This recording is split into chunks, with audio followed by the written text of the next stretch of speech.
Welcome to the Blackout Show, presented by the Guillen Grid, a show about the Chicago White Sox baseball, the good, the bad, the ugly. We'll debate what's working and what's not on the south side of Chicago. It's old school versus new school baseball. And most importantly, we're keeping all the receipts.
What's up? It's your boy Jay Targaryen, and we are back with another Blackout Show. Took a little hiatus. I'm joined with your boy Chris Gonzalez, aka Gonzo, Ozzie Guillen Jr., aka OJ.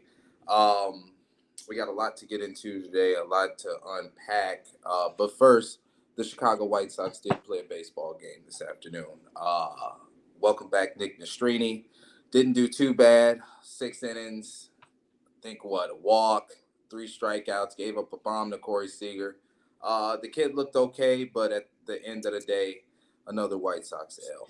Like, we're wasting quality starts. I know nobody picked us to win today, but this was a winnable game. The Rangers got the offense on chill. They've been struggling to score runs, and the White Sox still can't take advantage. I'm going to kick it to you, Gonzo. What did you think about the start from Nastrini, because he was a little bit turbulent his last time out in the majors? You get back here, and he at least gives you a good start. What did you think? So, considering that we haven't seen him in when was the last time we sent down? May, was it? Yeah. I mean, gosh, going 6 innings, only giving up 3 hits, 1 earned run. 3 strikeouts, only 1 walk on 98 pitches. What more can we ask for? And for the fact that it took months on end to get him back up here, when this is a guy that you clearly had value in that deal for Lance Lynn, getting both him and Leisure back. And he's like one of the guys that we finally get to see brought up, and we're going to go over the list of names I got here in a little bit here. But for the fact that he got his opportunity and executed it at the very best that we've seen since that first start back in April versus, I think, the Royals it was. I'm absolutely, just ecstatic for the kid. And hopefully he stays up here and doesn't get sent back down for whatever hard feelings that someone may have for him, which that shouldn't be the case anymore because Grifal's gone. So hopefully he showed enough for Grady Sizemore that he gets to have a month of starts left of the season, because this is a guy that could be your back end rotation arm going into next year, or should be. But only he has to prove that, or to get one of those spots at the back end of the rotation, because for me that rotation should be wide open. Yeah. No one should be marked down and marker. Everything should be in pencil right now. But I liked what I saw, and I'm excited for what's to come. I think, jumping on Gonzo's point right there, the White Sox, the fan base needs to understand where the team is currently at right now. And the front office needs to have, when we talk about a plan, and everyone, they should not kind of like just move anybody off the board or give anybody a starting position. They should have time frames and be patient with the guys that show the most promise, especially pitchers. Okay, why do I say that? When you look at the Detroit Tigers, which is the most recent team that has gone through a season like you did, right? Like the White Sox are going right now, that team that was managed by Alan Trammell. Go look at that pitching staff. Okay, there's a couple solid arms on guys that developed into having very good Major League Baseball careers. Okay, when you look at his record, 0-6, again, it's a record. When your team has won 31 games, a lot of starters are going to have losses. But when you're looking at the makeup of what a pitcher brings in the major league level, this is what you ask for. Okay, this is a start tonight that any ace would take, and anyone would take. So it shows you the growth and the progress, and this is what they need to be counting on. This is what we've been asking to see since the beginning of the season, because we've known it for a long time that this team, again, when the former manager used to say, "I'm not giving up wins over development," is like, you're going to lose anyways. There might as well be some development. And today the win, if I was Chris in the front office, the win today is there's development on Nestrini's part. You got to take the win from his start. And they have to do that with every single player moving forward, especially the pitchers, but also the position players, and winning at bats and doing the little things that are considered development. So I think that from that end, I hope that he doesn't get demoted. I hope that one of these like options and somebody's coming up or something's coming down. This is where the front office really needs to have a solid plan and being able to move forward and helping in the development of these players. And again, Nastrini, kind of, I'm not going to say he figured it out, but for today's start, he looked very good against a team that, offensively is a very good team. And they've played, again, 2 good games back to back. Andrew Vaughn, like he said, that ball was over the fence. Play is made 99% of the not made. Again, those are the tough losses. Those are the ones that sometimes are the difference between you winning, 69 games and 70 games. But that one should have been a Sox win. And today the bats weren't there. And again, a wasted quality start, but this is the type of start that you cannot waste next season. When you got a game 2-1, a close game, you got to go out there and do it. But from a growth standpoint, from a development standpoint, Nastrini looked solid. He should be someone that's in their top 8 guys that should be in some type of rotation or some type of getting starts next season.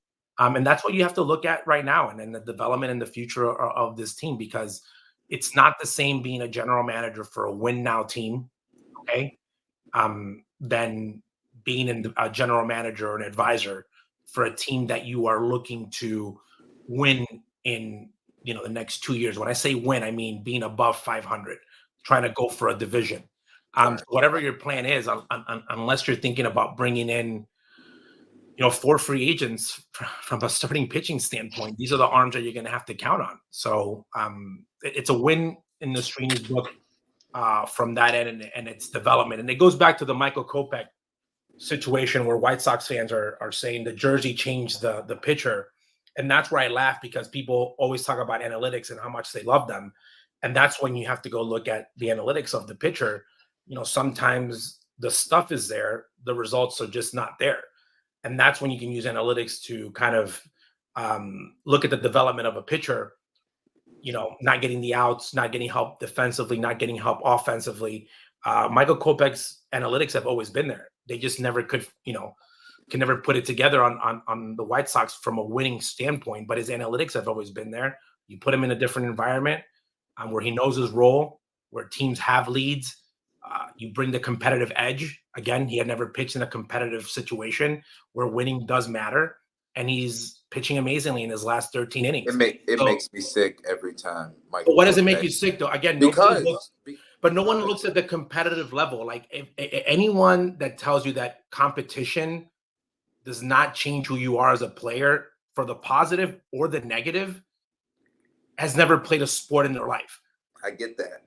I think that was a huge factor with him. I really do. So from a development standpoint, again, I can't say that Ethan Katz has been amazing, but Michael Kopech's arm had been showing that. It had just not shown in the results. Again, that's why the Dodgers traded for him. Can we judge the trade now? It looks worse on the White Sox because it looks like Michael Kopech might have been, on the higher end. And that's, you know what, dude, that happens a lot. Like I've been hearing rumors, very strong rumors, that the Houston Astros are crazy for Oscar Colas. They can't wait to get him. Okay. So when teams are asking about certain guys, it's always about that development. They think that they can fix them. You think that you might see something that a team's missing. That's what they got to be looking at. Like, again, talking about Andrew Vaughn, his second half of the season and what he's been doing shows you a positive trend of, Andrew Vaughn might be should get probably another year at the position and see what he develops himself into. So again, I think that moving forward, everything is about development. I know that people are comparing Grady to Pedro on a managerial level. At this point of the season, I think that it's very hard to do that. I think if you had replaced Pedro in the beginning sooner, I think you could have judged it that way. Yeah. I think that just the overall attitude and the pre and post game show and the way that players kind of carry themselves and just kind of like the aura, I think I would take Grady because, I don't dislike Grady from a manager standpoint. I think it got to the point with Pedro that it's so bad that it was just really hard even seeing the times that he did things that were positive. So, but OJ, you were there live for his debut. Just in the small sample size that we've seen so far, what is your true thoughts on Grady, even with the talent of this roster? But what have you seen as a manager to this point that you're saying, hey, this guy has a really good shot at being a bench coach next year? I think that the players like him. I think that his personality is one that's attractive to guys that are with the uniform. I think that he is young enough in age and that he can relate to a lot of the players. I think his X's and O's today, you can't really judge because it's really hard making moves with a team that's in the situation. But do I think Grady should be the manager moving forward? I think there might be better options out there, but I think Grady should definitely be in the staff because the players have showed you that they liked Grady. And there was I haven't been in the show we haven't had the show in a couple of weeks, but there was something that people think that it's very small, but it's very big. Okay. The t-shirt situation. Okay. Mm-hmm. It's not a big deal for the average fan to look at it and say, oh, wow, what a big deal. They made t-shirts on that. When you're in a clubhouse, that was a very subtle message that was sent. Okay. That we are happy that he is here, that we might not be showing it with wins and losses, but we're happy that the move was made, that Grady is here. And I like that he is still being himself. He is developing, like everyone does when they get the managerial job, first-year managers, but he hasn't changed who he is, okay? He hasn't changed of when he's talking to the media, when he's approaching the players, the way that he's carrying himself. And I think that's a positive because sometimes when you are given a position, a lot of people would try to pretend to be, a 10-year veteran manager and talk, like I know all do the that lawyer speak. Correct. And that's what was happening with the previous manager, that he was talking like he had 35 years in the big league position, that he knew better than everybody else. And you don't feel that from Grady. Like, I feel like this team is developing with Grady as he is going into this last month of the season. But I think he needs to be on the staff next year just because he's seen the development of the players, the good, the bad, the ugly. He's seen the issues that were there. He's taken the responsibility of taking this team on, which is not an easy one.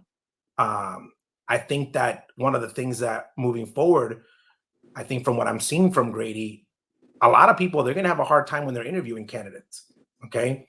Because they're going to have to, the ones that they really want, they might have to provide a little bit more money to convince them if there's another team involved. There has to be a long-term plan because you look at the team and you see how far, they are from where they're at. But I give Grady, like I look at Grady in the club, in the dugout, and I don't get frustrated. I'm not like, what's this guy doing? What an idiot. I'm like, okay, cool. Like I'm hoping the losses are not as hurtful, because I'm kind of rooting for them more to win just because it's him. And I know he's in a tough situation coming in. I love the way he rocks his uniform. He looks like he's still a player. But I think that he's developing into himself. And I like when you talk to Grady, the way that he is, like just being himself, smooth. He hasn't really changed. when it comes to, and again, the whole staff. I feel like the team is playing a lot more relaxed.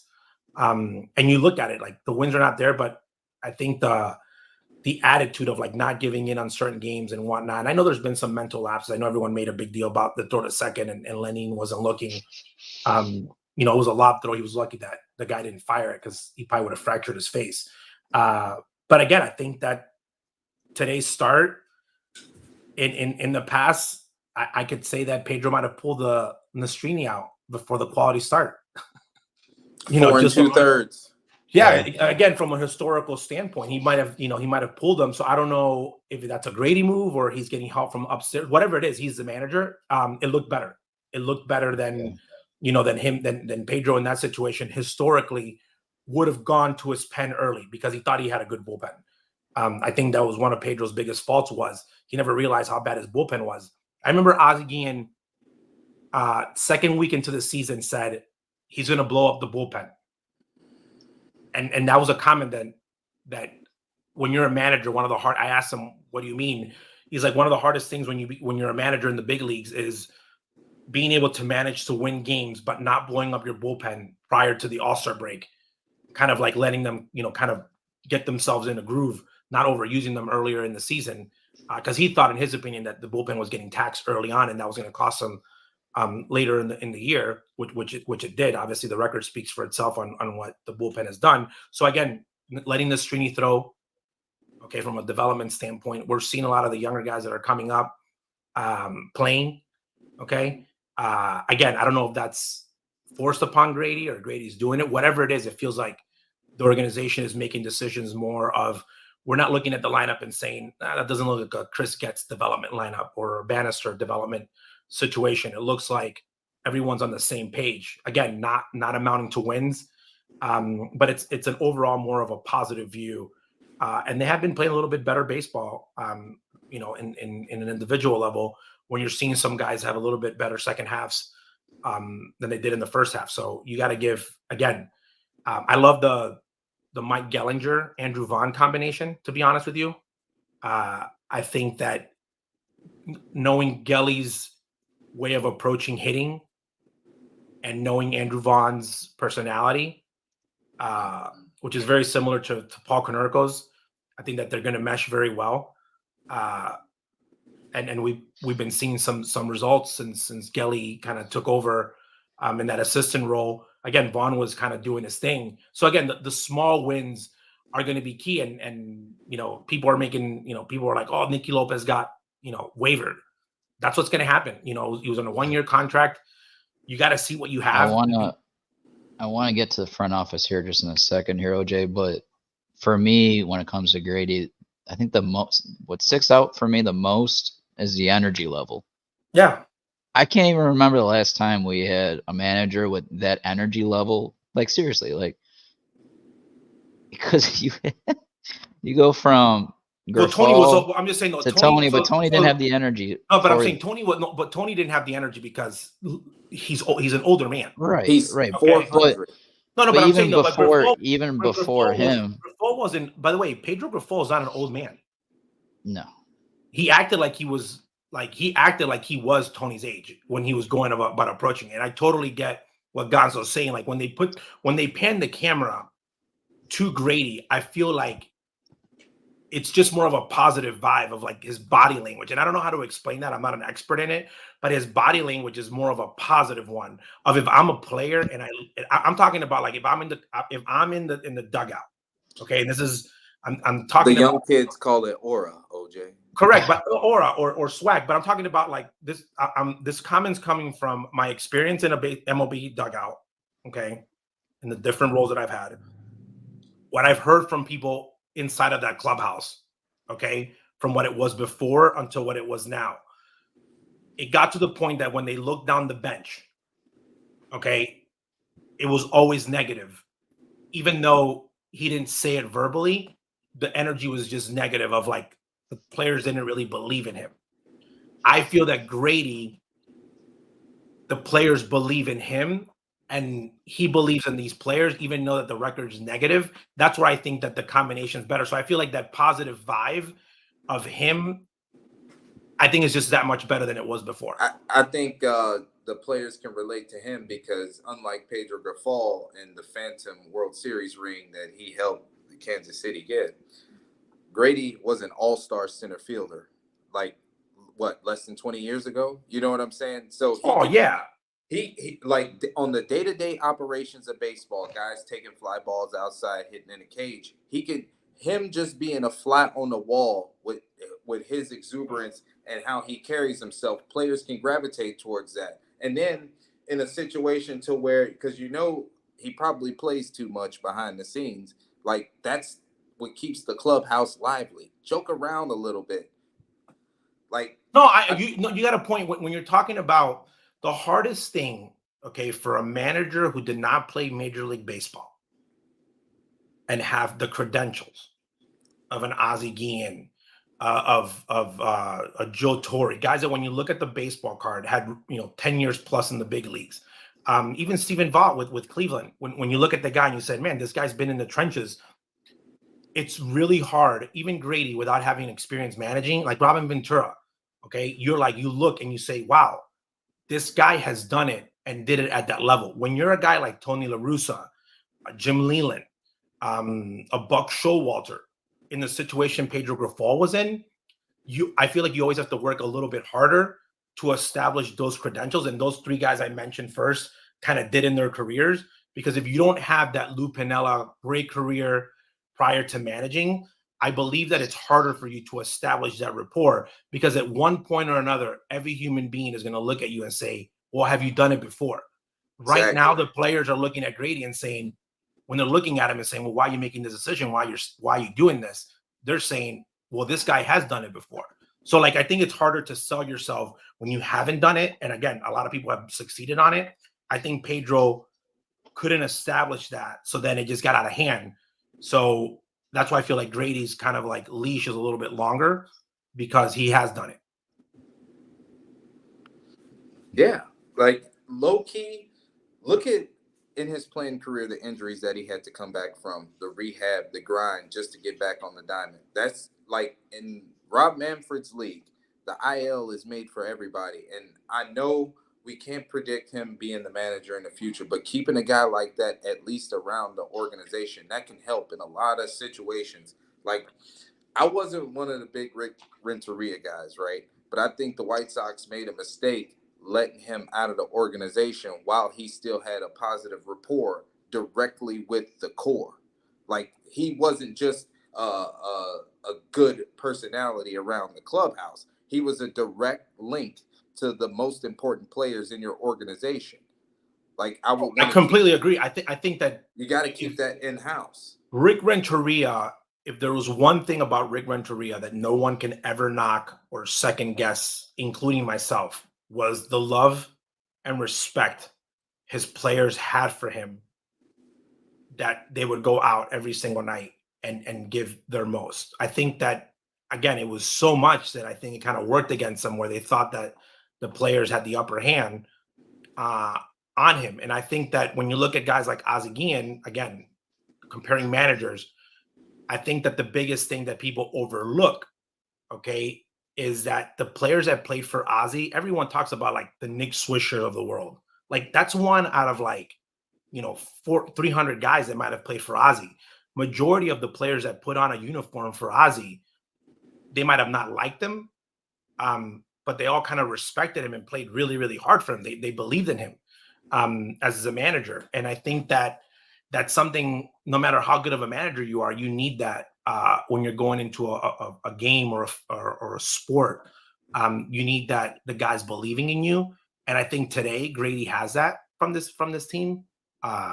And again, for him, it's a win-win situation. Everybody knows that he might be the transitional manager, but you got to look at the positives of, every time they lose, you got to kind of find the wins. And I'm thinking about, again, if I was in the front office, kind of moving forward. But I think that from what we've seen, I know it's only been 3 games that he's won. It hasn't been a huge impact on the win and loss columns. But I think that from an overall growth, which is really hard to kind of measure because it's not a win and loss situation, there's not a statistic, I feel like he has brought more of a positive vibe. And, I don't know how Ethan Katz was working with Pedro. Maybe Ethan now has a bigger say Maybe the front office has a bigger say. Whatever the White Sox plan is moving forward, if it is a front office making a lot of the decisions that are happening on the field, if it's a joint decision, whatever it is, everyone has to be on the same page. If it's with Grady or with anyone moving forward for them to grow, I think that previously in the start of this season, that was broken. I think that the front office was somewhere and the manager and the coaches, because it's not only that, like remember, Pedro was in a situation where he brought a lot of his own coaches. And that's why those guys are no longer there. It wasn't just Pedro that got let go. There was a big shift in the coaching staff because he brought a lot of people that did not mesh well at the end of the day with people in the clubhouse. And again, those young players, especially the ones that are coming up, they're gonna make connections to guys that are managers or coaches in the growth, and that's what you need, and that's something that you need for the future. Because again, I keep going back to, I'll give you an example, man, and we talked about this on the chat. In 2003, I'm a big history buff, so I always go look back, always in history. Okay, 19 years ago, the Chicago White Sox move away from a good manager, from a solid manager. His name was Jerry Manuel. Jerry Manuel, okay, got let go because his contract was up with a record of 86 wins. Okay, that's only five more than what Tony stepped away from. Ozzie takes over, and actually Ozzie in 04 loses 3 more games than Jerry Manuel had the previous year. Okay, but then the trajectory was up, meaning the culture change, everything moved up from the coaching staff, everything went uphill. From the Tony move, and you can call it Manager X if you don't like Tony La Russa, but Manager X had 81 wins. We're not going to call him Manager X, no. Well, I'm just saying, because you could say Miguel Cairo, but I'm just going to say, just think about it. Like, don't think about Tony's personality or Miguel Cairo. Just call him Manager X. So 81 and 81. That transition from a managerial standpoint and coaching staff standpoint went from 81 to 61 games, like a 20-game difference on the opposite way. So I feel like they let him stay too long. They could have used this season, okay, as a development year, because I think that there was people in that clubhouse already starting this year. No matter what he said and all the stuff that Grady he said. Sizemore could have been the manager in May. Correct. And I'm talking about, like, maybe something else could have changed. In general, I think that might have been better from a development standpoint. I think that they lost a couple months, that they could have been seen a lot more of this energy. It might have been too late when they pulled the plug of, man, like, it's just like, we just got to not lose 120 games, but they might have only lost 105. So that's where I think that only 105. Well, I'm just saying, like, dude, the Pedro Grifol experiment was not a good one. Okay? I know, because I got to go to therapy now. Correct. And I'm judging Chris Getz and Bannister and the people that are there now on moves on guys they bring now. But the damage that Rick Hahn did, okay, just as much credit as Jerry and Kenny take for the Ozzie Guillen hiring of the manager who brought the World Series and his coaching staff, okay, just as how that was that much successful because they won a World Series, think about the opposite of that, and that's Pedro and where this team has gone. Like, think about the World Series is the best thing that you can do, and the next, like, 6 years of being a little, being competitive at least, to going and being in 2 years just being, so bad that you're flirting with potentially the worst record in baseball. So that's a decision that falls on the previous regime, okay, and on Jerry, that when they made that decision of that hiring, it just went it just got that much worse. Because think about it, if they had brought in somebody in Pedro, let's say he didn't improve them, but he got them to be, again, stayed 81 and 81, or like Ozzie, lose 3 games less than the guy that did it the year before. So you're at 76 wins, 77 wins. That's way different. We're having a way different conversation on a development and the free agent signing. Because when fans talk about they don't want to spend the money, they don't want to bring players here, players look at that, where a team is currently at competitive-wise. And if you have a team that's competitive versus a team that's not competitive, you're going to have to spend that much more money to bring a player in where it might not even make sense because you're so far away that you have to do that much more spending because a player won't come to the White Sox. Like that's where they're at right now. Like even hiring someone to have this position in any coaching staff position, in any player position as a free agent, it's not an easy sell. You're not the Dodgers that are like, hey, I'm going to give you 30 million, come play for me. And it's more of like, we're going to be competitive. You're going to win. You're protected around great players. It's a totally different conversation. So they really have to kind of count on themselves on the development of these players. And guys like Nastrini, guys that have arrived here via trade, and really figure it out and kind of fail fast, I would say, and be agile to the point where you cannot be too fast because you don't want to give up on somebody, but you have to, you kind of have less of a chance to fail and kind of build so that you can build quicker. And I think the fans kind of got thrown off by maybe Jerry's comments in the press conference, which I didn't really think anything of when he said, I picked Chris because he's going to fix the problem quicker. All those things that you usually say in a press conference when you're bringing somebody else in, people kind of like thought that, the team was going to be back to 500. I never took it that way because I saw the roster and, the moves that they were making were not the greatest. But in reality, that's where they're at right now. And I think that they need to kind of move forward with guys like Grady Sizemore, where there is that outlier of like, we're doing it different. Kind of sell on that of, we're in the next 2-3 years, we're really going to change this way of we play baseball and kind of create that stamp, kind of create that brand.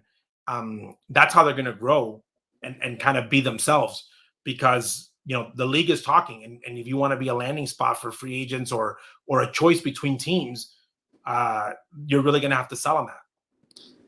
We didn't have a Grady Sizemore in the lineup. Hopefully, the next couple of years we get one, because if you go back to his playing career, he was a very impactful player on both sides of the diamond. I'm not saying Luis Robert is washed, but he doesn't have Grady Sizemore. He's not washed, but if Pantera gets to play the way that Grady did at his top level, that means we're seeing the Pantera from last year. We're seeing a guy that's an all-star, a guy whose numbers are competitive. I think that the problem right now, and this is what I'm talking about, Andrew Vaughn, Pantera, Caro, who's in the minor leagues, even Brian Ramos. I'm going to even throw Moncada in the mix, is that, and Eloy, who's no longer with us with the White Sox. God rest his soul. No, I'm just saying, or is that, and I'm going to throw Michael Kopech in the mix too. They brought those guys thinking that they were going to be the top dog, okay? That they were going to be the Bryce Harpers, they were going to be the Manny Machados, they were going to be the Paul Konerkos, Jermaine Dyes of an offense, okay? And on the pitching side, that they were going to be those aces, and they have not been. And that's where I think Pantera's falling right now, where you have to look at Pantera and say, yes, he's a very good player, but he's not. And I'll give you a comparison that White Sox fans understand very well. Frank Thomas, Ozzie Guillen, okay? 2 great careers, 2 great players, but not the same baseball player. You don't expect the same thing from Frank Thomas as you did from Ozzie Guillen. So you need to figure out what role a player plays in how you're building and building quick, and kind of bring those players into fit. Because if you really think that, Pantera is going to be the guy and he doesn't end up being the guy, you're in trouble. I try to bring, you're going to cut. Okay. So I try to hire, this is funny. Coffee. Let me put my glasses on. Hold on. Coffee. I offered him. So this is funny. I offered Coffee money, a substantial amount of money, to come pitch in Venezuela. He turned it down because he's focusing on doing things in the offseason in his plan, because he plans to be in the big league team. But I offered him a contract. Same thing with Aaron McKittrick. He accepted it. He should be pitching. Yeah. But there's guys in that most of those guys are on Gonzo's list. There's a lot of guys that are right now currently in Charlotte that we have not seen in the big leagues, that I think are going to make a move or should be in the big league roster next year, in the start of spring training. Well, the reason why I put that paper up is because you're getting to a point when you're talking about no competition, and you're getting complacent through the past couple of years. But now, after you just fired Grifol, I don't know what needs to be done, but Chris Getz, there needs to come a point. Maybe it is September when September hits, but you need to just say, screw the money, the rest of this budget. We're gonna completely do a makeshift here. Any guys that aren't producing, or you're just not in the picture in the next year to two, you're gonna be gone. Like you brought up Nicky Lopez, DFA him.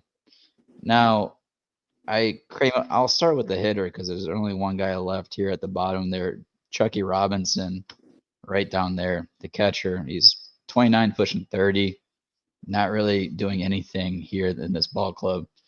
I know Cuero's on the 7-day You're IL. disrespectful as fuck. I know that Cuero's on the 7-day IL, but at least use that spot to bring Mancada back. And then if you want DFA, I would like to do 1-for-1 if Cuero was healthy.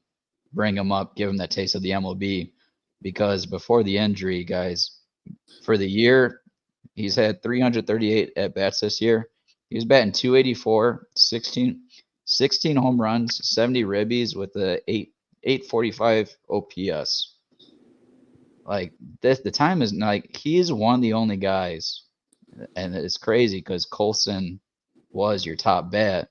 He's the only guy that has really had that progression in his career, that linear progression in his prospect career, that you're like, okay, this guy has a true shot to prove himself. And he should get that taste hopefully when he gets healthy here in a week or so. But he needs to be here in September. I need to see him here. As a reward too, Gonzo. I think as Yeah. a reward, I really believe in rewarding minor league players, not thinking about the control time, especially with a player like him. Because when you look at his future, I think that you shouldn't be thinking about years of control. Because if he is that good, you're probably going to extend him, especially since you've had such bad luck in the catcher position historically from an internal growth standpoint. But I really would like to see. And again, nothing against Nicky Lopez. I think that he did what he was brought to the White Sox to do. You know what Nicky Lopez can do in the big league level. And if you want to bring him back next year, you sign him as a free agent like you did this year, and you have him there. But you don't think that Nicky's going to come and explode and be, a 30 home run guy. And wow, Nicky really figured it out. You need to find out those guys that are in the minor leagues, who are those guys that could probably in the future really push and say, okay, what are those guys that are going to potentially be here in the long term, more than 1 or 2 years, and really move forward. And I agree with what Southside was saying.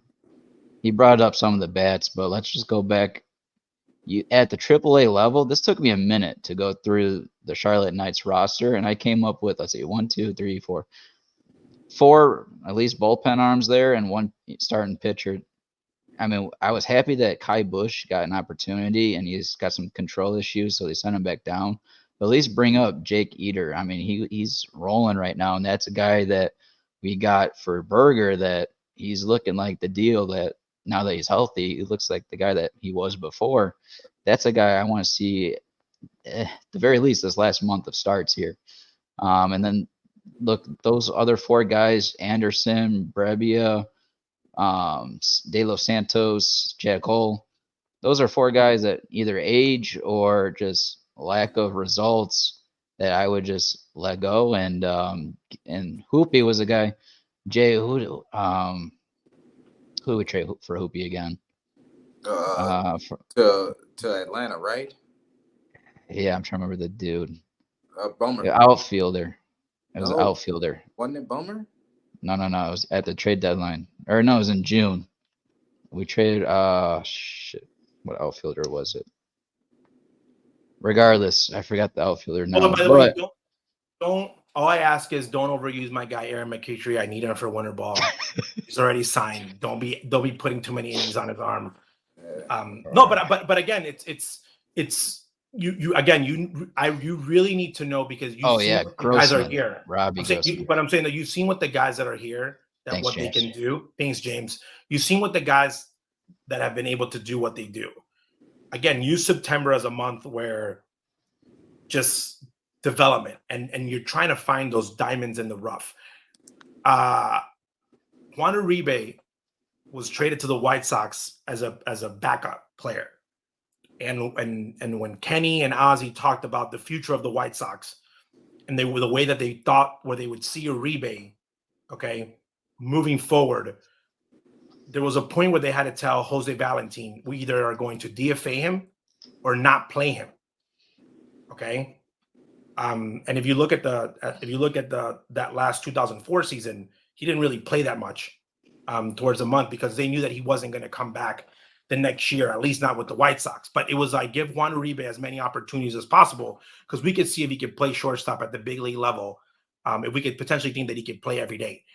I think that you need in Carroll, Montgomery, all those guys, even though AAA shows you a certain level, and even those pitchers, again, Charlotte is a shoebox.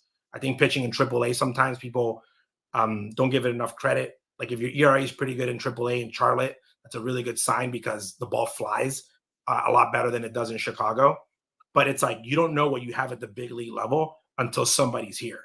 And I really like those guys to come in, get a taste for it, see what the holes are, what potentially the holes could be, because they're not going to pitch you the same in AAA as they are in the big leagues. So I would like to see guys like Colson, guys that are prospects, get to see them at the big league level and then see how far, okay, is it going to be. So like for Nestrini's start, you saw him in the beginning, now you see him, and now you're like, okay, the guy that got sent down compared to the guy that started today, you saw growth. So like how far is Colson really? We're never going to really know until they're at the big leagues and you really see them struggle and really see, are they going to struggle? Diane Vicedo, are they going to struggle with the fastball? Okay. Like Oscar Colas, you start seeing pitches that they're going to struggle in, approaches. You start seeing gaps in their game. I think that you need to see, and sometimes you use spring training for that, like spring training matchups against big league guys, but you got to use this month of September to really use that and use it to their advantage. And when you talked about budget, not really worry about budget, because if you're not going to spend in the offseason, that money kind of washes itself, in my opinion, is really see what where those guys are at moving forward. So you can really use the timetable and say, okay, Colson in reality is really 2 years away. So we need to find a stopgap. And this is who it's going to be. Or Brian Ramos is this far away. And really use that development part and really trust your brain trust of development in moving forward and saying, okay, how far away are really these guys from potentially being everyday big league players to the point where they can be big league players and not lose 100 games in a roster. That's the real assessment that they have to do.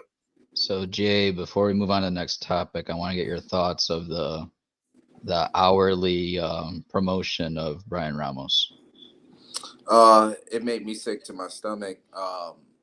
The worst thing about it, Gonzo, and I'm not gonna lie, it made me burn an ad in our Dynasty League. I thought I was going to add Brian Ramos, give me some fucking magical weekend to where I can just puke my guts out with some good-ass Brian Ramos takes. Nope. He came up not even for a cup of coffee, Gonzo. Probably a shot of espresso, bro. I'm getting my brains beat in by OJ right now. I need all the help I can get. And the White Sox organization don't give a flying you-know-what. I'm sick. Yeah. I'm disgusted. Well, Chris, and that's Gonzo. No, real quick on that. And that's the part where, when you're talking about front offices, that's the part where you really need to do your homework when you're gonna call someone up, okay, and send someone down. And you cannot make a mistake on options, on kind of sending a prospect down in that way. Because again, when Brian Ramos comes up, the media is going to go to him just because of who he is in the rankings. Because then when he gets sent down, if that is going to happen, you need to talk to them beforehand so that there's no moral kind of letdown from a morale standpoint. So that this is where your front office really needs to win off the field and kind of do their homework from that standpoint. Like, for example, if tonight they decide to send Nastrini down for whatever reason, I would see it as like a loss on the front office. And that's what I'm judging this new brain trust on, from the mess that they're in this situation. It's trades and how you're dealing with the ups and downs. And if you're giving yourself enough time to be able to make the moves. There's a lot of moves that you didn't make earlier in the season, where we wish that we could have had a couple more months of certain players in front of other guys that necessarily you're not seeing now. So, but you really have to use this end of August, the last couple of days that you have, and the full September to really play. And there are going to be some meaningful games, not to the White Sox and their record, other than them not being the worst team in baseball history, but big series against Cleveland, big series against KC, big series against teams that are in a pennant race where you're going to have a little extra pep in your step, or you should, because you have a could play chance spoiler to 3 different teams. Oh, no, you should. And any team, and again, any team does that. And again, building that pride of anytime those guys take the field today, I hope so. They're playing against, we don't want to be the worst team in Major League Baseball history. Like, that should be their motivator. I know it's not a great one, again, to kind of, anchor yourself to, but you have to anchor yourself to. September, they call them the dog days of summer for a reason. If you're not competing for a playoff, sometimes it's a letdown for those teams that are really good, because you're like, we want to get into the playoffs. And then for teams that are really bad, you don't want to just get worse. So you really have to stay on top of your development and really get those guys in September to play for something. If it's your contract, if it's, a chance to be in the big leagues next year, a chance to not be the worst team in Major League Baseball history, whatever it is, that's the communication that you need to be giving those guys in general. And that's something that, again, as soon as the season's done, and there are guys like Sergio Santos, bring them up to the big league staff, bring up guys that are coaching down there. And, you're going to pay maybe meal money and a hotel room. If it's a money situation, a couple weeks extra of salary, but get that feel for, like, use this month as a tester in order to understand what you have. That's what I would do if I was in that position of building something moving forward. And again, staying on top of whoever is in charge of development, or if it's going to be an org thing, really checking those boxes. Are we developing the right way? And, what do we need to work on? Because, again, you use that off season for what you need to do to get prepared to coming into spring training. That's what they really need to focus on. And we are going to wrap up the White Sox as a topic right now. We're going to get back to our all-time series, and we're going to do that here in probably next month here, try to bring some baseball talk back into this that's not White Sox related. I'll start off, guys. Today it's going to be third base as the position that we're going to highlight. And remember, I'm going to state who my all-time third baseman is and where he's at in my lineup. I'll go first, and you two can follow. My all-time third baseman is an Atlanta Brave. His name is Chipper Jones. 19 I wasn't years. wondering. I was wondering. I thought it was going to be Terry Pendleton. Sick. Oh man, why you gotta do that to me when I'm just about to say it? My man has played in 19 MLB seasons. Some career highlights: 303 batting average, 401 OBP, 529 slug, 930 OPS, 141 OPS plus, and 468 homers as a switch hitter. And some more accolades. He's got 8 All-Star games, 1 MVP, 2 Silver Sluggers. I think his WAR was 85.3. And what I liked most about him was, as a switch hitter, his batting average on the left side was 303. His batting average on the right side was 304. And that's what I gotta say about Chipper Jones. But as far as, and I'm gonna go through my lineup a little bit because I gotta give you guys a refresher since it's been, I think last time we did this was the off season. But how my lineup looks at the moment, I got at second in my lineup is Alex Rodriguez at shortstop. Then I go down to the 5 hole where I had Albert Pujols as my first baseman. And then Chipper is going to be 7th in my lineup at third base. 8th was Pudge. 9 at the bottom was second baseman Joe Morgan. That was my all-time third baseman. Do you have Mr. my lineup? Chipper Jones. I had to go back, bro. I got mine written down. I want to. I gotta look. I I gotta got look mine that up. written down, but So I think that I'm gonna give a quick. So I consider Chipper Jones as my all-time third baseman because I got to see Chipper Jones play every single day in the prime of his career as a switch hitting catcher, third baseman. Sorry, and the fact that he got to name his kid Shea because of how much he dominated the Mets. That's nasty work right there. Larry Wayne Jones, they call him Chipper because they wanted to chip off the Larry.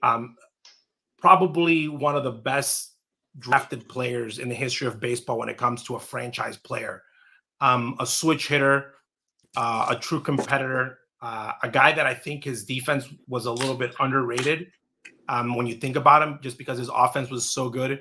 I think people never really gave him the credit, the type of third baseman that he was. Played for a team where he was a cornerstone that won all those divisions. It was a lot of pressure playing for the Braves, too. Well, not only that, though, a lot of pressure playing for the Braves, a lot of expectations from a defensive standpoint from that pitching staff. And I saw him winning an MVP in a season where there was a lot of things happening to him off the field. And it's probably one of the toughest SOBs that I've ever been around from a baseball standpoint of being able to separate personal life to the game of baseball. But I had him. I went with a different one, obviously. But I think that if you didn't get a shot to watch Chipper Jones, I think that you were robbed of watching him play because he's definitely my top three favorite third basemen of all time. I went a little bit different.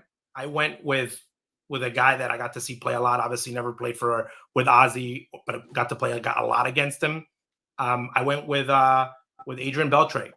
Wow, bro. I went with Adrian Beltre because when I look at both sides of the ball in batting and fielding, okay, his fielding was just so above average that his hitting, he's still a top 5, top 4, maybe offensive player when you look at 3,000 hits. 3,000 hits, the balance of both. I think that I love defense, but I think Adrian Beltre, I think that we took him for granted when he played in the big leagues on his greatness. I look at players now that we consider great in today's game. And when you look and compare the numbers in the age of social media to what Adrian Beltre was doing, I think that if he was playing today, I think he's a top 3 player just in popularity because his numbers are just ridiculous. Just look him up. From the moment he got to the big leagues, he never played for like a Yankees or a team that was constantly in the playoffs or constantly he played winning. For the Red Sox. In that random Red Sox season that he had that nobody knows about, that he literally destroyed the ball and did his job. But I have Adrian Beltre as my all-time third base in my lineup. I don't know. I would have him hitting either. I think that I'd have him hitting in the 6th spot. I don't think I have anybody in that spot. I wish that he was a switch hitter, but he's not. But I would say watching Adrian Beltre play on a consistent level. Wow. I didn't see Mike Schmidt play every day, but when I look at the numbers and the game and the era where he played, because people need to understand, just like Chipper Jones, and the reason that I had him is not only were position players juicing, pitchers were also juicing. This is the era where bullpens, where managers can bring in a pitcher just to face you. OJ. And that's what I think that was the hardest thing for those guys to hit in that era because they were making moves just for them. Those guys had control back then. So it wasn't like you're just going to see straight velocity, boom, boom. Those guys were literally on the juice while throwing you pitchers' pitches. And Adrian Beltre wasn't really a walker, but he wasn't striking out either. And for a third of his career, 21 years, 7 times he hit over 300. In a very difficult era for right-handed sluggers who commanded somebody's attention. OJ, I'm going to be honest with you, bro. You stole my guy. I don't know who in fucking production let you go right after Gonzo, but it was absolutely a travesty. Now I have to pivot. Why pivot? No, just pick him and say why. No, I'm not. No. You can have the same guy. No, Yeah. I'm not. No. So I'm gonna pick the best athlete I've seen play the position. A shorter career than Adrian Beltre, only 14 years. David Wright for the New York Mets. Obviously you guys know I live in Chicago. Stop. Obviously you guys know I live in Chicago, and watching David Wright highlights every fucking day on Baseball Tonight, on SportsCenter, on MLB Network. Like, he was a human highlight reel. One of the clutchest players in Mets history. Like, y'all lucky that David Wright had the bat back. If not, 400 home runs.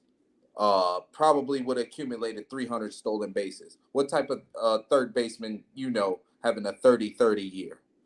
David Wright did that.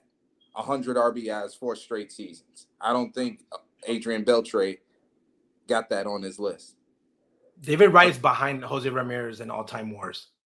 Yeah, because Jose Ramirez is good. I was going to say, too, on Gonzo's turn, Chipper Jones was the 90s version of Jose Ramirez. Low-key. David Wright wasn't better than Robin Ventura. You're crazy. You're crazy. I'm not crazy. He How? wasn't better.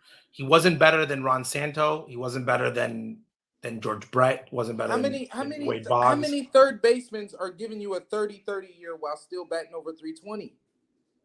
I don't know. I might have to argue with that on that one. We just made the Hall of Very Good. One day I'll understand your brain. How you go from Beltre. If you didn't steal. Yeah, but how do you go? So here's my thing though. How do you go from Beltre to Wright? That's my question. Because in the early 2000s, it was hard to find a third baseman better than David Wright. No, only Scott Rowland was better. Scott Rowland wasn't better than no fucking David Wright. He was. Defensively, sure, more Gold Gloves, but not offensively. I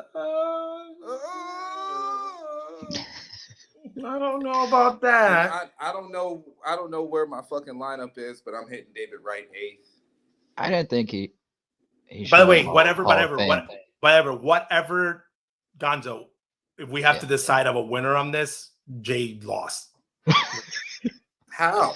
Well, didn't he lose at Nomar at short? Oh, yeah. You guys didn't get it. Only A-Rod was the better shortstop name than Nomar. What are you talking about? Jimmy Rollins is better than Nomar. No. This is why you worry me, Jay. I don't worry you. This is why you don't deserve like this. You do like this is a type of like I'm looking at the list of guys you could have gone with better on either side of the ball. Okay. You could have gone completely all defense, or you could have gone completely all offense. No, I wanted the best of both worlds. Again, David Wright wasn't even the best Met third baseman of all time. Who was better than David Wright? Robin Ventura is a better player than him. No, Robin Ventura had a longer career. So it's like me saying, okay, this is like me saying if Moncada didn't get hurt, he'd be amazing. No. How many 30-30 years do Robert Ventura have? And David Wright and David Wright won the Gold Glove that year too. I don't know. This is we just went from like I picked Mike Moustakas or somebody. You might as well have. I could have went to the top of the mountain and picked Eric Chavez, but I gave y'all a break. What? Oh my God. You said I could go all defense. You could. David Gaetti was better choice than both of those guys. No. Ken Caminetti maybe. But man, give me David Wright, he's batting 8th. Yeah, Gonzo, we definitely are gonna win this. We won't have both of y'all took both of my guys on my Rushmore. And again, you could double, okay, but if you could double down, and that's why I'm like, I need to understand your thought process, because if you come back and say, oh, Mike Schmidt, or no, but that's too easy. Like if I go with Mike Schmidt, we can have 1,000 other podcasts and they'll have Mike Schmidt as their all-time third baseman. Brooks Robinson too. I was surprised, and again, I'm only 40. I did not know that Dick Allen had played, that he was a third baseman. Like that was like his position. Like that was like his position. Like before that, he was obviously didn't play his whole career at third base. And I actually was going to look up, which I haven't yet, if Dick Allen played third base more than Joe Mauer did at catcher. Because Joe Mauer didn't play that long as a catcher, even though he's considered one of the greatest catchers of all time. He didn't play catcher that long. He's like a Edgar Martinez. Like Edgar Martinez is on the list. Well, but shit, I don't think just like Josh Donaldson and fucking David Wright. Like they only played 14, 13 years. Ryan Braun too. Yeah, Paul Molitor, guys that I was like that I knew that had played that was like their main position, but again in my time never saw him really playing it. Paul Molitor, Dick Allen. Okay. Look, since I'm getting fucking crucified over David Wright, can I just erase that and give you a real answer? Evan Longoria. No. George, my third baseman still back. George Brett.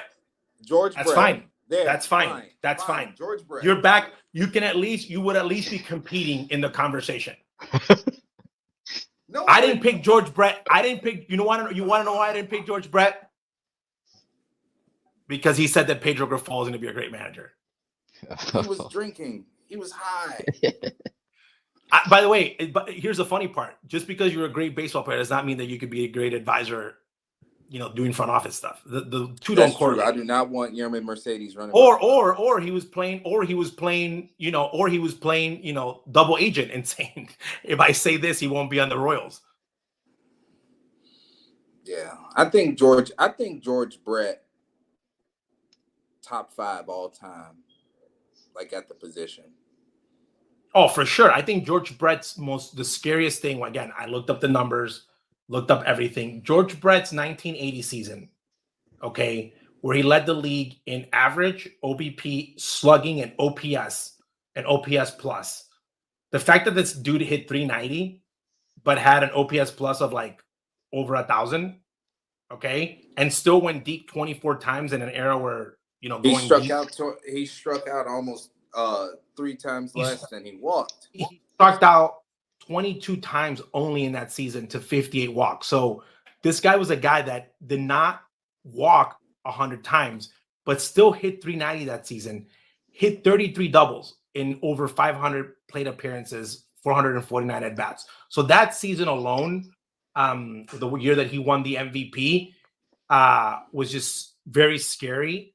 And the fact that he played in an era where I think that you had to do it all, meaning offense, defense, average. You couldn't just be one or the other. Great pick on George Brett. I like it.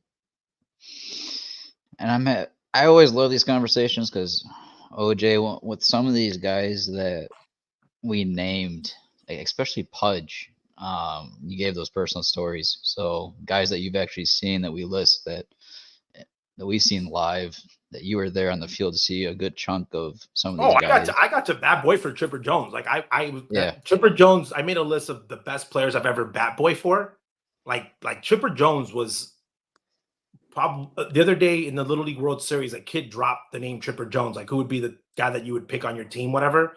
This kid's like 10 years old, however old those kids are. And he's like, Chipper Jones. And I'm like, damn, the fact that he's still that relevant, switch hitter. And I feel that, when we talk about Manny Machado, and I don't know where Manny's going to end up when his career is over. And I love Manny Machado. I've seen Manny Machado play since he was 8 years old. And I think he's an amazing player. But when I look at his numbers, and I think his numbers have been amazing.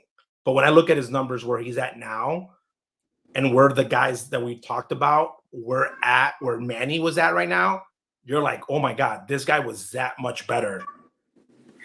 I guess when you don't see it in real time, you don't really appreciate it. Again, like Wade Boggs, I remember Wade playing like more towards the end of his career. Chicken Man. But again, I'm saying the game was different then. But when you look at these guys in their prime, and where they played, I think that those guys that played in the 80s, especially 80s and 90s, where they had to deal with like that bullpen steroid era, and And the fact that the two guys that we mentioned, both Beltre, Brett, and Chipper Jones, there's never been any allegations of anything, any substance use or anything. It shows you that career was that more impressive. And the part where the three guys that we mentioned, again, not David Wright, was the consistencies of their careers throughout the years of all the years that they played. So if they played 10 years, they were good for 10 years. They played 19 years, they were good for 19 years. But the guy, before we jump to the next topic, the guy that I was very surprised on how good his numbers were, and I just threw his name out there, was Evan Longoria. Yeah. He was a lot better than I thought when I was looking at the list of all-time great third basemen, especially the guys that I saw playing. I didn't think that he was going to be that high, and again higher than David Wright, but that he was going to be that high in how great they were. I think next week we should do designated hitter.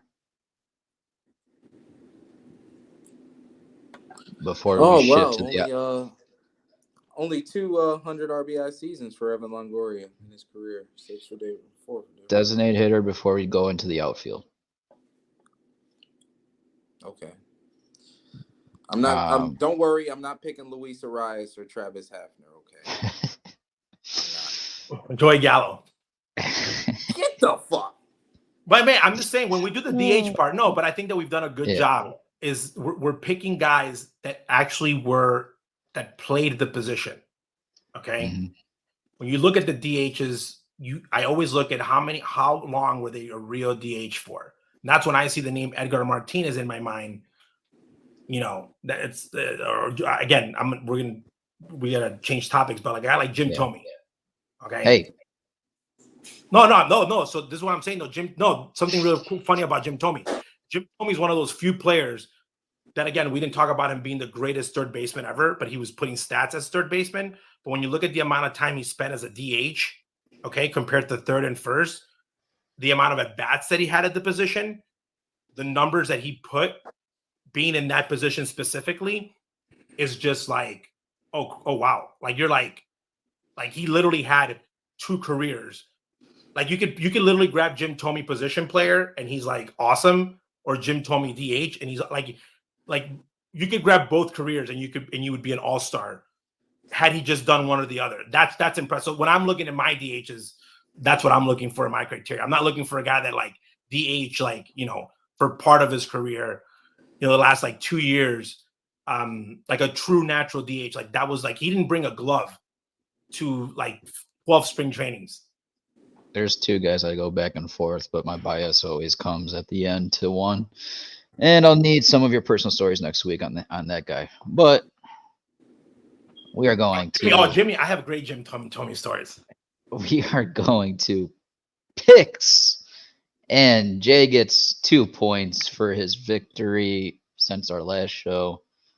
I could have given you 3 or 4 since or probably 3 since our last show, but I'm gonna give you 2. I won for this season. Just give me the season. You won with Benintendi, who just went on. He has more home runs than Robert right now. Right? His contract is worth it. His contract is worth every single penny. With the win of this week. Benny's off the board. The order is going to go Jay, OJ, then me. Jay, you're on the board. He gave me a 10-pitch at bat that turned into a walk today. I'm going with Eeyore, aka Miguel Vargas. Oh wow! God. Oh. Yeah. Oh, thank you for making it easy. No problem. This is a good show, so I can't even say that's what she said afterwards. So I'm just gonna keep that. I'm just saying. No, I just thought you were gonna go. I did not think that you were gonna go, and obviously you're. I can't pick Moncada yet. I really hope that he comes back at least for 2 or 3 games. I want him for 2 or 3 years. Hey, if you can get him if you don't think, again, not to change topics, but if you don't think that there's certain guys that are ready to play every day in the big leagues, you could take them at a cheap deal and, try to diamond in the rough type things. Well, yeah. Well, you cut his option, then you renegotiate with them. Correct. Again, not his option. His option's a little ridiculous, but yeah. OJ. do your research. Just like your So fantasy football. I'm picking in fantasy football too. So I'm gonna pick. So this pick is a No. double-edged sword. No, I'm saying this pick for me is a double-edged sword because other than Jake Berger, it's probably the guy that I give Gonzo the most grief for. But at this point, Yeah, you do. no, I'm saying at this point, I think that he is going to have a good, like he is going to hit all the numbers that Gonzo said that he was going to hit. So there's really like no point in like fighting it. He had the last 7 days, he's had a total of 10 bases without counting the 4 that he was going to have when that guy jumped over the bullpen wall and stole this home run. I'm going with Andrew Vaughn, and I'm not going to let Gonzo root for him as much as he would, because that means that I'm going to win the week. So I am going with Crazy Eyes, Andrew Vaughn. I like I said, I like him and Mike Gallinger. I feel like they're in the cage working. I think he's been seeing the ball really well, and when he gets hot, he gets hot. And I'm going with him. I'm going with number 25. Damn, I thought you were gonna leave him for me. No, you thought I was gonna go with Louis Robert. No. Look, Gonzo's sad as hell. Look at his face, America. Oh, he is. You thought I was gonna go Lenny Sosa because he's Venezuelan. No. Also, he's like taking this in consideration. I also think he's a for sure pick to finish at least not going to get DFA'd or nothing's going to happen to him. He's not going to get hurt. Like he's going to actually be playing. Like he is going to see playing time and whatnot. Everybody else could be a dangerous. You don't know what's going to happen in the next couple weeks. No, this is what hurts is because I thought that because his stats, the numbers have been linear in progression each year, and this is going to be the year that it's not going to. You're not seeing that progression to that next step, and he has a huge year next year. But I'm actually surprised that there was no rumor negotiations for him at this trade deadline, because I believe like a team like Seattle could have used him still. But yeah, I mean that's a good pick. I'm gonna go with the only guy left in Lampantara. I'm gonna give a shot at Robert. He doesn't even have a 700 OPS. Listen, you guys, like OJ picked Beltray. He stole that from you. Y'all stole Vaughn from me. I wasn't gonna pick Vargas, but good job, Jay. Thanks for keeping us. Hey, I have one pick to click with Nicky Lopez this season. Don't worry about me. I know. For me to win, for me to go back to back, I would have to win 3 straight weeks. Don't let me get hot. Don't let me get hot. So the picks are Jay, you're going with Vargas. OJ, you're going with Vaughn. I'm going with Luis Robert. Those are our picks to click for the week. Guys, it's that time of the show. We're going to wrap it up. Shout outs. We love our shout outs. Go ahead, Jay. Tell us your shouts. Shout out to Grady Sizemore. At least this team is being led by somebody who cares about the game and not checked out. Usually when you get into a situation like this where you're the interim manager, you inherited a lot of players that's checked out. It looked like the guys are revitalized, reinvigorated. Tough couple games against Texas. You didn't get the bats going, but I got to give a shout out to Grady, of course, because this is not an easy situation to come into, especially with this organization. But you've taken in stride. Like OJ said in the beginning of the show, you maintain your personality and your good positive vibes. So shout out to you, Grady Sizemore. Also, shout out to the Targaryens. OJ, your days are numbered. It's going to be a wild weekend for you. Pray for safety. Dracarys. By the way, you better hope that you don't lose all the points in fantasy. I'm gonna go quick shout out. I'm gonna shout out the White Sox fans who are season ticket holders. And the reason that I'm saying that is they've been getting a lot of grief, and a lot of White Sox fans don't really know how Major League Baseball works and the economics of a baseball team. Once you've bought your season tickets, you've bought them. Okay. So you not showing up to the stadium really doesn't affect the team because they already made that money. Okay. We live in Chicago, a place where it's very cold, if you didn't know. And going to the stadium is a great time to spend time outside and and watch baseball in general. So if you've been lucky enough and have decided to spend your money on a season ticket for a baseball team, regardless of how many games there are and regardless of how bad they are, you still have the option of being able to enjoy that money that you spend in the stadium. So I know they've been getting a lot of grief. Like, why are people still going to the stadium? And there was that picture that everyone's been sharing about the suspended doubleheader where people are like, there was only 15 fans. It's like, well, attendance that was announced was actually like probably above 9,000 because it's people who bought tickets.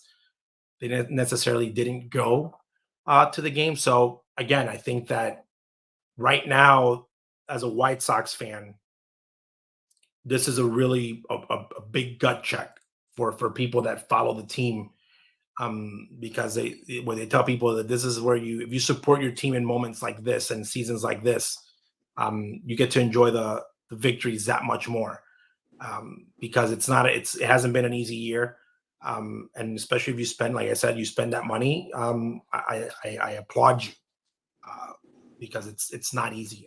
They're not cheap.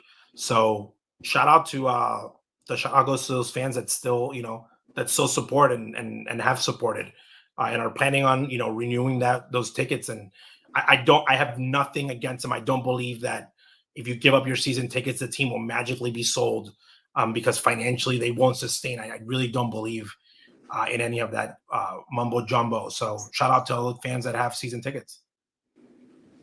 Shout out the golf event before I go. Oh, September 30th. September 30th. I don't even know what I was thinking. September 30th.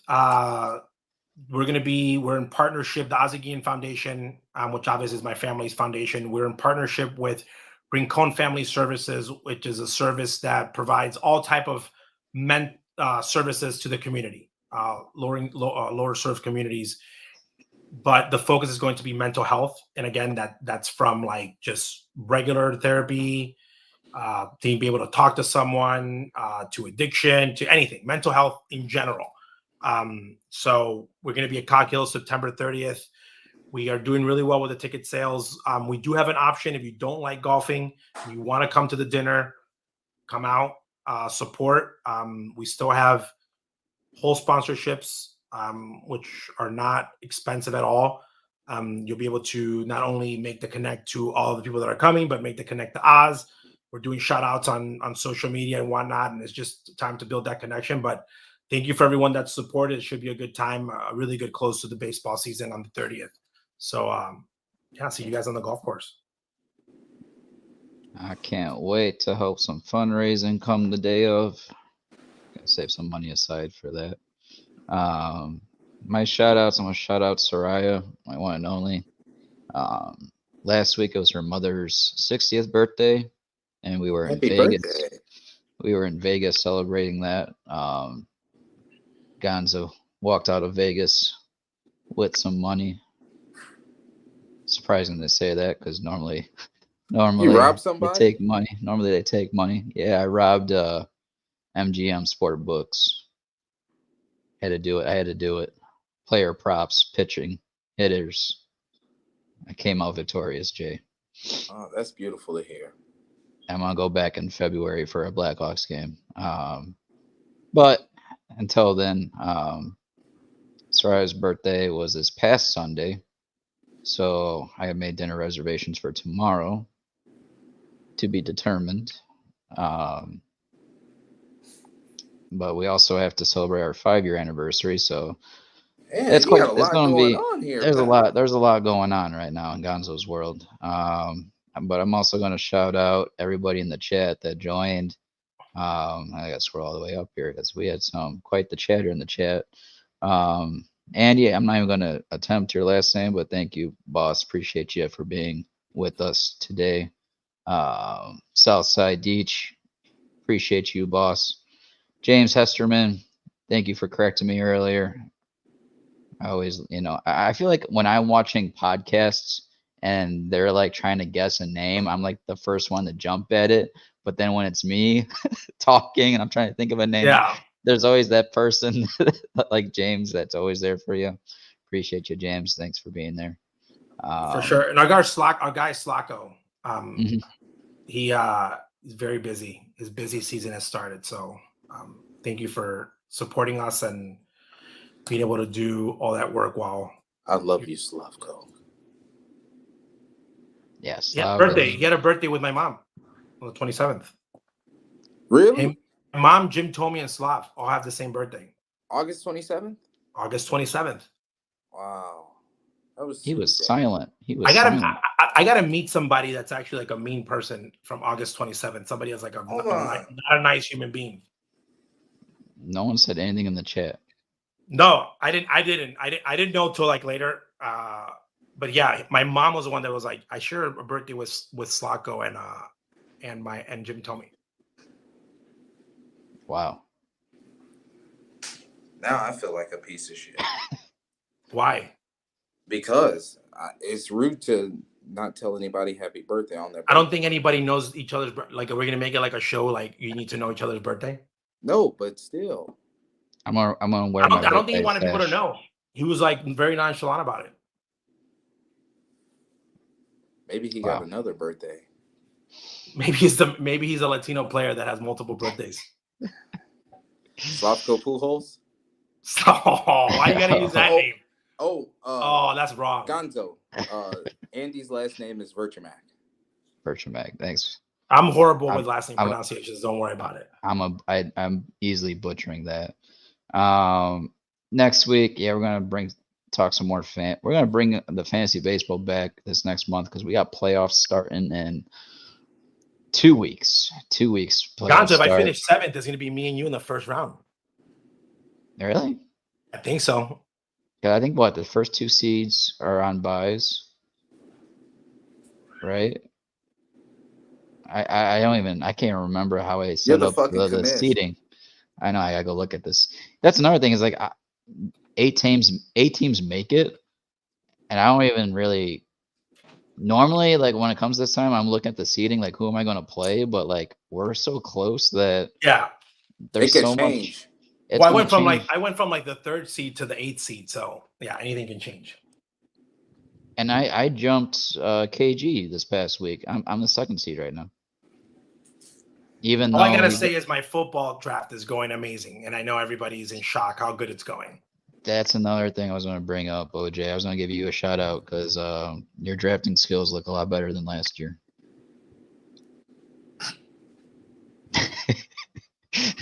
I'm just going to say that because last year you were competing with the Bears for the longest streak. I got to pick another quarterback because apparently I can't keep Caleb due to draft restrictions.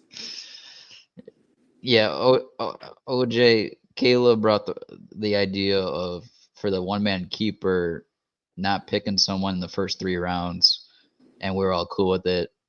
So literally, you can pick someone after or the 4th round and after.